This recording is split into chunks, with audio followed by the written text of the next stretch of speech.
Good morning 10th class Hindi medium students, most welcome in this video.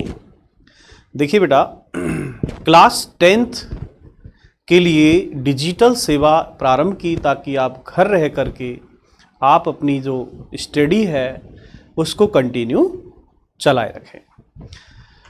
10th class में NCERT का syllabus जो अब आया है, पुराना सिलेबस वो पूरा चेंज हो चुका, लेकिन नया सिलेबस अब जो डाला गया है, इस सिलेबस के अंदर चैप्टर 1 से लेकर 16 यानी लगभग 16 चैप्टर हैं।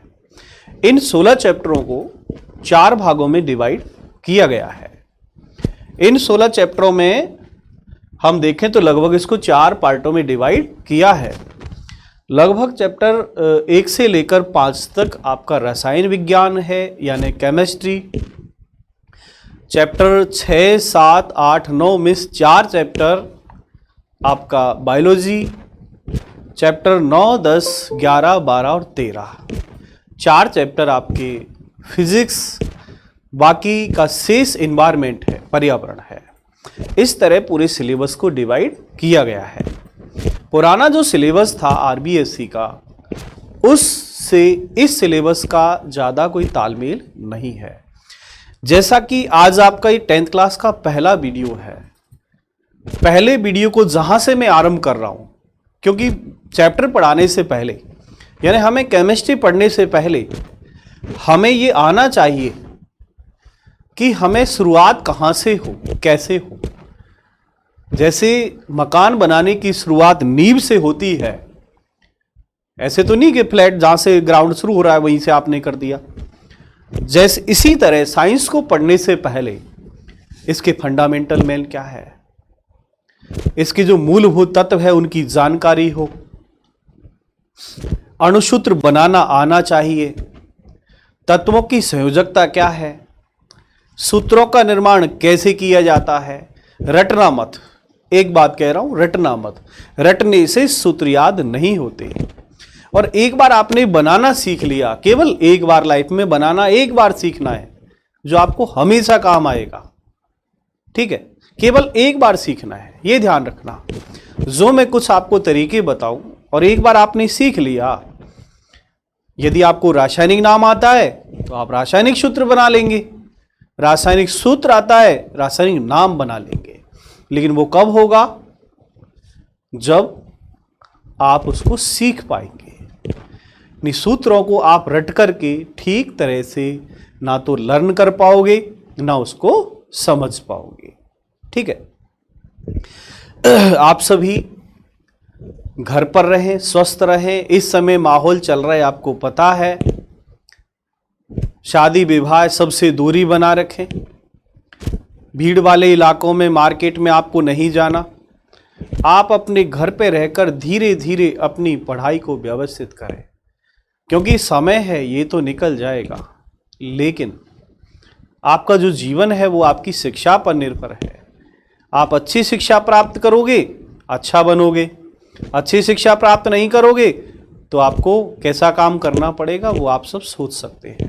ठीक है, तो जैसा आपको उचित लगे ऐसा, लेकिन फिर भी मैं ये कहता हूं कि इसको ध्यान रखें कि आप अपने जीवन सबसे बड़ा अनमोल है आपका और अपनों का।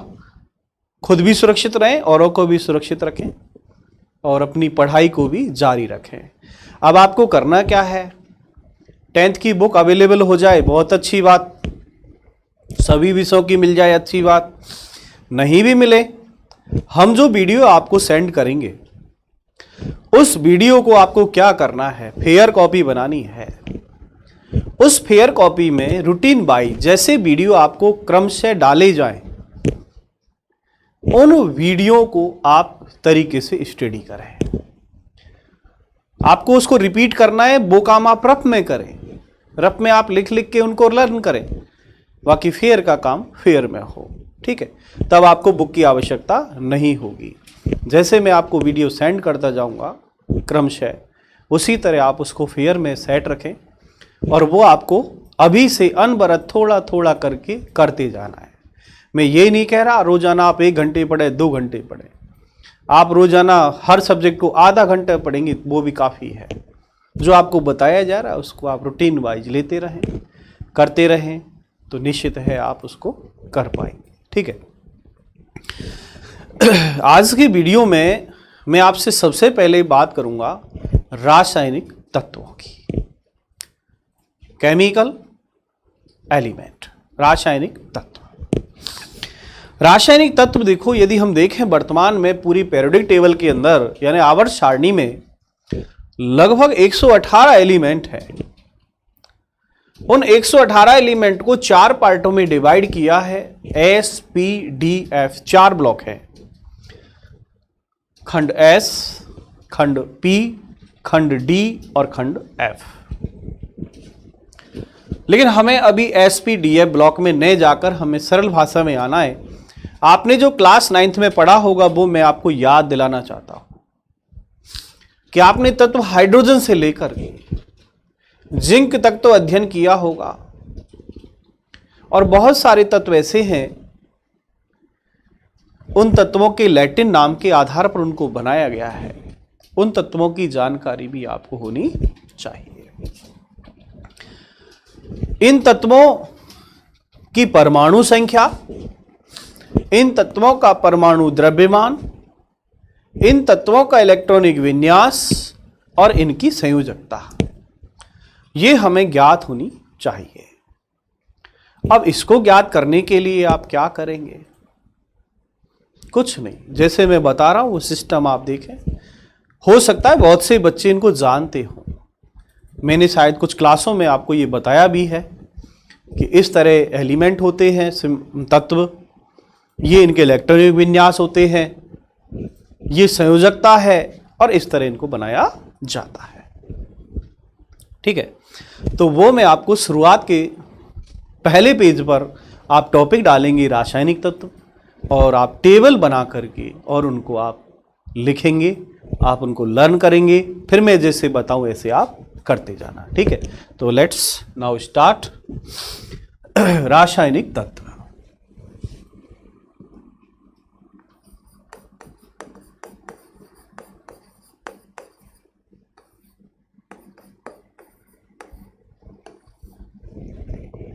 रासायनिक तत्व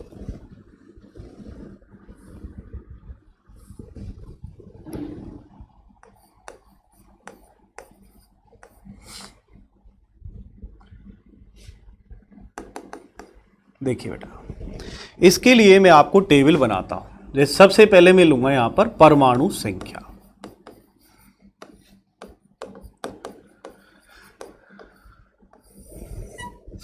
परमाणु संख्या का मतलब क्या होता है? किसी भी तत्व में उपस्थित प्रोटॉन की संख्या को परमाणु संख्या कहते हैं।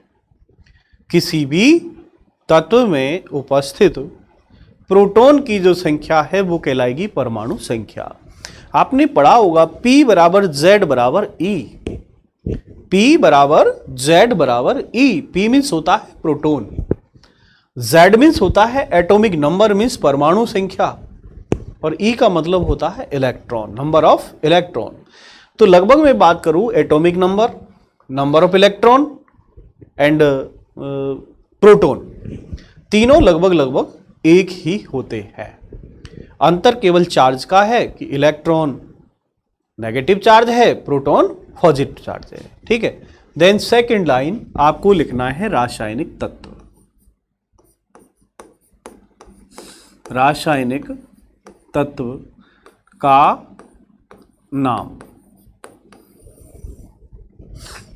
चौथा आप कॉलम बनाएंगे तत्व का प्रतीक, सिंबल ऑफ एलिमेंट।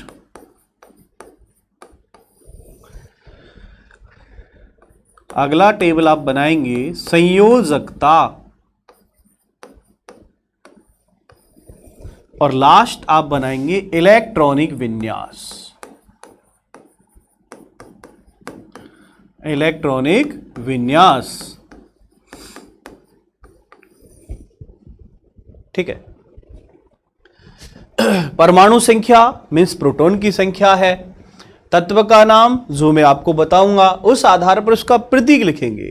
अब वो प्रतीक उसका अंग्रेजी भाषा में नाम हो सकता है, लैटिन भाषा में नाम हो सकता है, वो उसका ग्रीक भाषा में नाम हो सकता है, या उत्पत्ति स्थान के आधार पर उसका नाम हो सकता है। ठीक है, फिर आप लिखेंगे उसकी संयोजकता। संयोजकता कैसे निकालते हैं?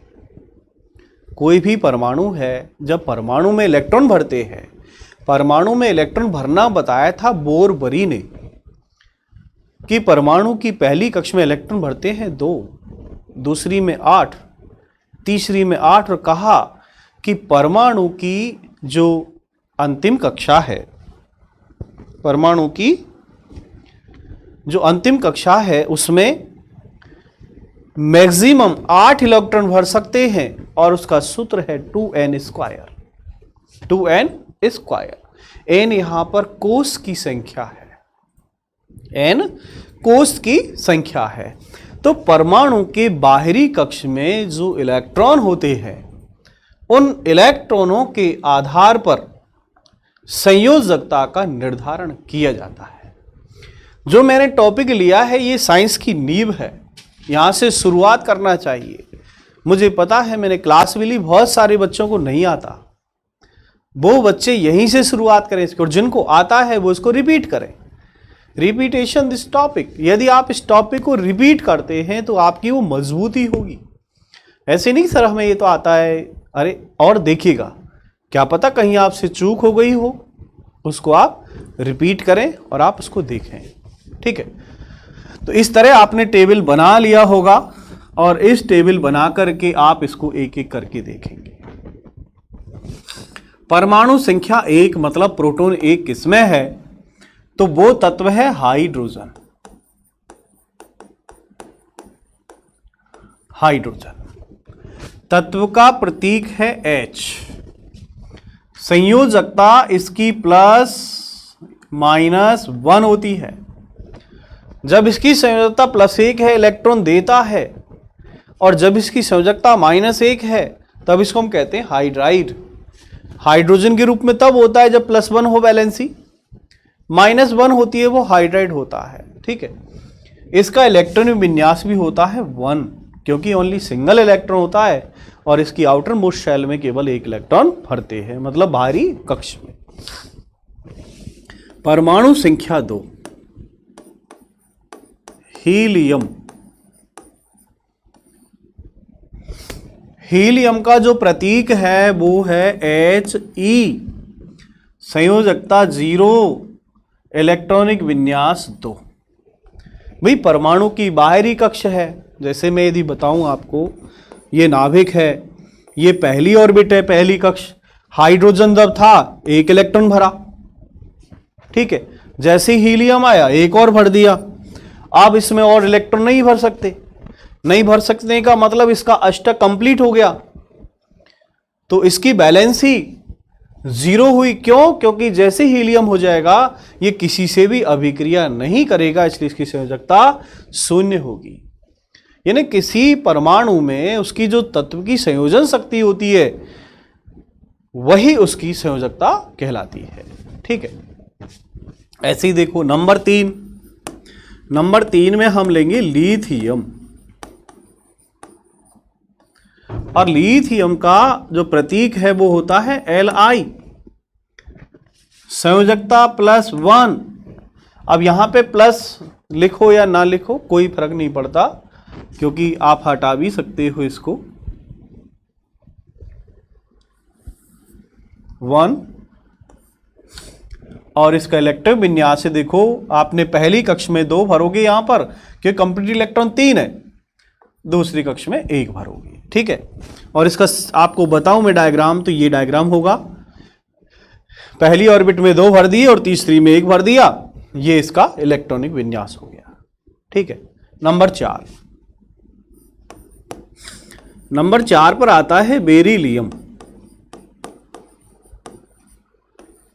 बेरिलियम का जो प्रतीक है Be। संयोजकता इसकी 2 होती है, बाहरी कक्ष में इलेक्ट्रॉन 2,2। यदि मैं आपको इसका डायग्राम बताऊं, तो इसका डायग्राम यानी पहली कक्ष में 2, दूसरे में 4, क्योंकि 4 इलेक्ट्रॉन इसके पास, और ये चारों कंप्लीट फिलअप हो गए। ठीक है, देन नेक्स्ट नंबर 5। नंबर 5 में देखो बेटा बोरोन। बोरोन का सिंबल बी, संयोजकता 3, इलेक्ट्रॉनिक विन्यास 2,3। अब आप इस डायग्राम में देखें तो आपको बोरोन का डायग्राम देखो, पहली ऑर्बिट में 2 है कक्ष में, दूसरे में 3। यहां पर देखो पहले में 2 और दूसरी में 3। ये लो, इस तरह बाहरी कक्ष में इलेक्ट्रॉन बढ़ता जाएगा। अब मैं इस डायग्राम को यहां से हटा देता हूं। देखिए बेटा नंबर 6 में आपका आता है कार्बन। कार्बन का सिंबल होता है C, संयोजकता होती है 4, इलेक्ट्रॉन विन्यास 2,4। ध्यान रखना बेटा, जिस किसी प्रतीक में देखो डबल अक्षर आ रहे हो, है ना, पहला अक्षर कैपिटल दूसरा स्मॉल लेना है, और यदि प्रतीक में केवल एक ही अक्षर है उसको कैपिटल अक्षर में लेना है। ये हमेशा ध्यान रखना, ठीक है बेटा। देन नेक्स्ट नंबर 7, और 7 पर आपका आता है नाइट्रोजन।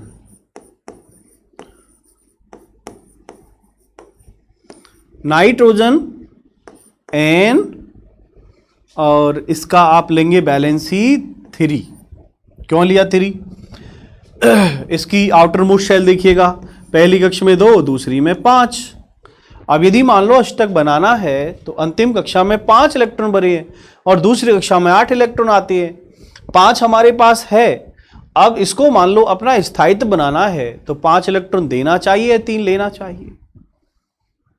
3 लेना चाहिए क्योंकि 5 देने के लिए इसे बहुत अधिक आयनन एंथैल्पी की आवश्यकता होगी, मतलब इलेक्ट्रॉन त्यागने के लिए भी ऊर्जा चाहिए, इलेक्ट्रॉन ग्रहण करने की भी ऊर्जा चाहिए। तो त्यागना 5 है, लेना 3 है, तो 5 त्यागने की बजाय 3 लेना आसान है, इसलिए इसकी बैलेंसी 3 होगी। और 3 भी कैसा, यदि आप लिखना चाहें तो -3 होगी। ये सब बैलेंसी प्लस में है, यहां से माइनस शुरू हो जाता है, ठीक है। नंबर 8 में हम लेंगे ऑक्सीजन। ऑक्सीजन सिंबल होता है O, बैलेंसी -2, 2, 6। अब कैसे आया, यदि आप देखना चाहें तो इसका ऑर्बिट देखिएगा। देखो बेटा, ये इसका न्यूक्लियस है, नाभिक। ये पहली कक्ष जिसमें आपने 2 इलेक्ट्रॉन भर दिए, ये दूसरी कक्ष, दूसरी में कितने भरने हैं आपको? 6 इलेक्ट्रॉन। 1, 2, 3, 4, 5, 6। कितने कट रहे हैं देखो आप, पहली ऑर्बिट में 2, दूसरी में 8 होने चाहिए ना, हमारे पास कितने? 6। कितने कम है? 2 कम है, 2 बैलेंस ही हो गई। ये देखो 2 माइनस का, इस तरह हम इसको बता सकते हैं। Then next number 9, fluorine. Symbol है F, -1, 2, 7।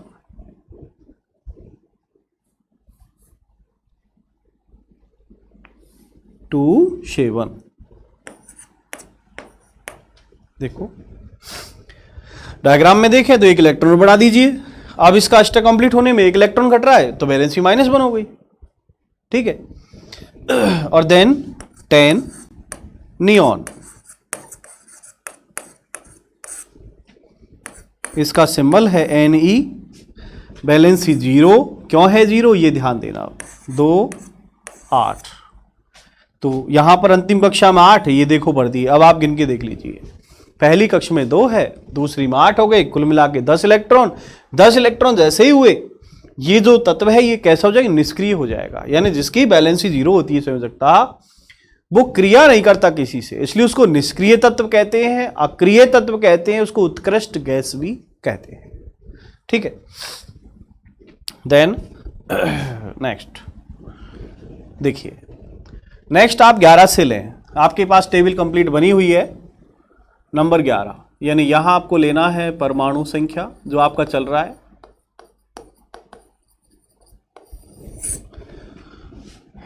इस जगह आपको लेना है रासायनिक तत्व का नाम। यहां आपको लेना है प्रतीक जैसा चल रहा है। संयोजकता,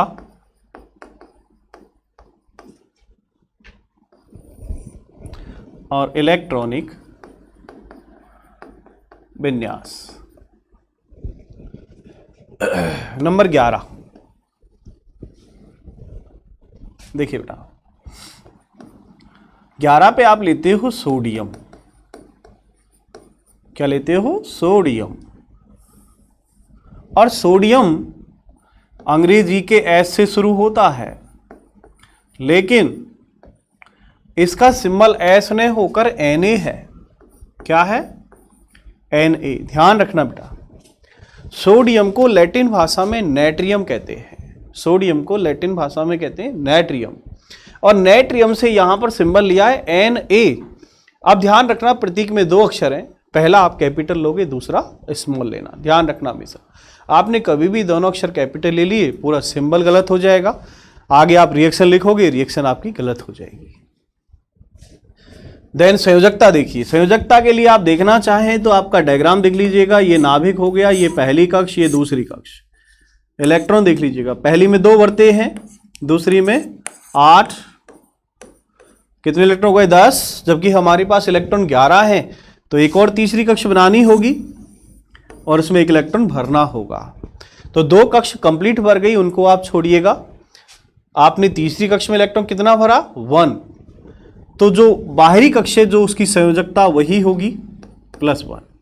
ठीक है, इलेक्ट्रॉन विन्यास 2 8 1 हो गया।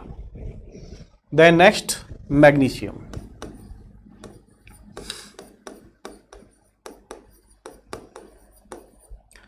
सिंबल Mg, वैलेंसी +2, इलेक्ट्रॉन विन्यास 2 8 2। आउटर मोस्ट है, जो बाहरी कक्ष है उसमें देखो कितने इलेक्ट्रॉन है? 2 इलेक्ट्रॉन है, वैलेंसी 2 होगी। 13 एल्यूमिनियम Al। बेटा इनको ध्यान रखना, बारीकी से पढ़ना नहीं। आगे मैं बोलूंगा aluminium oxide, aluminium sulphate, aluminium carbonate, तो आप सोचोगे कैसे फॉर्मूला बनेगा।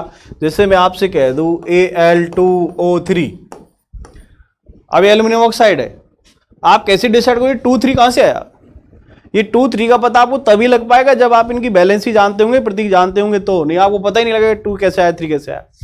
जैसे मैंने लिखा कैल्शियम ऑक्साइड, तो CaO, यहां तो कुछ लगा ही नहीं। क्यों नहीं लगा? वो कारण जानना है आपको। यदि आपने लिखा सोडियम ऑक्साइड Na2O, ये 2 आ गया फिर, जबकि MgO में आता ही नहीं है 2।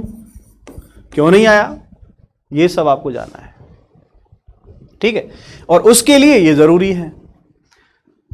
और यदि आप ये नहीं जानते तो आप केमिस्ट्री नहीं पढ़ सकते। आपके पाठ 1 से शुरू आती केमिस्ट्री से, अब नए सिलेबस में। पुराना सिलेबस बायोलॉजी से शुरू था, अब जो नया सिलेबस है वो आपका केमिस्ट्री से शुरू है। आपको सबसे पहले ही आपको रासायनिक अभिक्रिया पढ़नी है, इसलिए आपको ये पढ़ना बहुत जरूरी है। यदि आप नहीं पढ़े तो आप कुछ नहीं कर सकते केमिस्ट्री में, और आगे साइंस की आप सोच भी नहीं सकते। यदि आपको साइंस का बेस बनाना है बेटा, ये पढ़ना जरूरी है। आपको 11th 12th में या आगे कॉलेज लेवल पे कोई नहीं बताएगा कि क्या होता है Na, जबकि Na है क्या? सोडियम है। केरोसिन में डुबा के रखा जाता है। क्यों रखा जाता है ये भी आपको बताया जाएगा। केरोसिन से जैसे ही बाहर निकालेंगे आग पकड़ लेगा, ज्वलनशील है, इसलिए सोडियम को हमेशा केरोसिन में डुबा के रखा जाता है। अब आपको भी केरोसिन में आग लगनी चाहिए? नहीं। सोडियम पर पानी डालेंगे तो आग लगेगी, केरोसिन में डाल दिया बुझ जाएगी, क्योंकि केरोसिन अपने आप में हाइड्रोकार्बन है, वो केवल वायु की उपस्थिति में जलता है। जब हम सोडियम को केरोसिन में डुबाएंगे तो ऑक्सीजन कहां से मिलेगा? नहीं मिलेगा। ऑक्सीजन नहीं मिलेगा तो आग लग नहीं सकती। बिना ऑक्सीजन के कभी आग नहीं लगती। आप प्रयोग करके देखना, एक मोमबत्ती जला के और उल्टा ग्लास रख देना, बुझ जाएगी। क्यों बुझी? ऑक्सीजन नहीं मिलने के कारण, क्योंकि जलने के लिए ऑक्सीजन चाहिए। आप फूंक मार के दीपक बुझा सकते हो, क्योंकि आपने फूंक मारी, वो कार्बन डाइऑक्साइड है, जबकि उसको ऑक्सीजन मिलेगी वो तेज भड़केगा। एल्यूमिनियम Al, संयोजकता +3, प्लस आप ना भी लिखें तो कोई बात नहीं, 2 8 3, ये याद रखना आपको जरूरी है। 14 पे आपका सिलिकॉन आता है। सिलिकॉन सिलिकॉन का सिंबल है SI, वैलेंसी +4 प्लस माइनस दोनों चलती है यहाँ पर, और ये 284। डायग्राम में आप देखें तो ये सिलिकॉन का डायग्राम हो गया। लो, बाहरी कक्ष में 4 इलेक्ट्रॉन होने चाहिए। Next number 15 phosphorus. फास्फोरस का प्रतीक होता है P। संयोजकता देखिए यहाँ पर, अब इसकी संयोजकता -3 और +5 दोनों काम आती है, लेकिन आप इस पर थोड़ा ध्यान रखना। -3 ये ज़्यादा काम आएगी आपके, आगे आपको +5 भी काम लेनी होगी, ठीक है। Then next 285। नंबर 16 पे आपको लेना है सल्फर। सल्फर में आपको लेना है S, वैलेंसी -2, 286, ठीक है। चित्र आपको दिखाऊं, आपका ये डायग्राम हो गया, सल्फर का डायग्राम हो गया। नंबर 17 में आप लोगे क्लोरीन, Cl-1, इसकी आपको लिखने होगा इलेक्ट्रॉन विन्यास 287। 18 आर्गन, Ar0 क्यों आएगी देखो आप, क्योंकि यहां पर बाहरी कक्ष कंप्लीट भर जाएगी। 288, ये देखो आप, ये इलेक्ट्रॉन 18 होने चाहिए ना, पहली ऑर्बिट में 2 कक्षक में, दूसरी में 8, तीसरी में 8, कंप्लीट कितने हो गए 18। 2 8 18, जहां पर इलेक्ट्रॉन 2 होते हैं, 10 होते हैं, 18 होते हैं, वहां पर संयोजकता 0 हो जाएगी और यह भी किसी से क्रिया नहीं करता। जिसकी भी बैलेंस यानी संयोजकता 0 होती है वो सब निष्क्रिय गैस में आते हैं। नंबर 19 पर मैं आपको बता रहा हूं पोटेशियम। पोटेशियम का सिंबल अब P नहीं K होता है, क्योंकि पोटेशियम को लैटिन भाषा में केलियम कहा जाता है। क्या कहा जाता है? केलियम। तो इसका सिंबल है K। इसकी बैलेंसी 1 +1 कह दो या 1 कह दो, ठीक। अब कहां भरोगे? जगह नहीं है इसमें, जगह नहीं तो क्या करेंगे? चौथा कक्ष बनाना पड़ेगा आपको, ठीक है। ये आपने एक और कक्षा बना दी, अब भर दो इसमें एक और इलेक्ट्रॉन। इस तरह आपको इसकी कक्षा आगे बढ़ानी होगी। 2881। देन सेकेंड 20 पर आता है आपका कैल्शियम, ठीक है। कैल्शियम का Ca, बैलेंसी +2 आएगी यहां पर, और इसका जो इलेक्ट्रॉन विन्यास होगा वो 2882। देखिए बेटा, तो यहां आपने 1 से लेकर 20 तक तत्व लिखे।